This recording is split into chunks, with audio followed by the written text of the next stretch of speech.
جبر دجواریا سقای دوره و ندابین که نا سلطمانی وک پیتیوی بو حوالاتیان ده هفت دا لسنور قضا آمدی هجماره کازور حوالاتیان پنا بریا بربرینا داران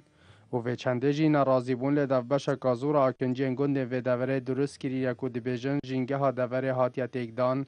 جبر کو به چافدری و چنده کاریگریا خو هبویه. لوراهیوی حوالاتی گندن دور او چافدریا کاباج دارستان و قضای بهتکرن جو بهنده دیاردا دار برین بردام نبیتن و هیوی خازن حکومت زیادتر سلطمانی لسر حوالاتیان دابش بکد داکو حوالاتی و دیاردا دار برین بدماهی بینن. دورو برید ما و چند سال گنده ما جنگه هاتی فراستین راستی گرگ جنگه ها کجان بود و دورو برای که جان لچه ببو بس مال عصب افصلا حکمت گاس نداخل که هرب نبو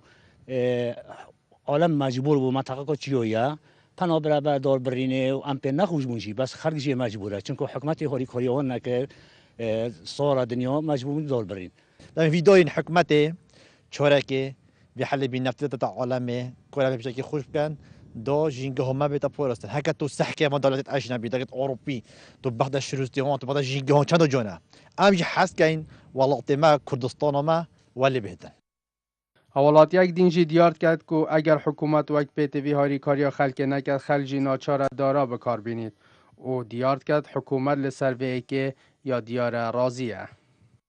ابخو ام ناروزینا ودو برینه گلک خلاته بس حکمت بدم او درو ببرن اگر گوزی ندن او درو ببرن عالم جو مجبور مو چیکات اگر گوز نبی دوجی نبن هاد الحفظ بطاني روبن اوانو قاتیت اوانو بوشول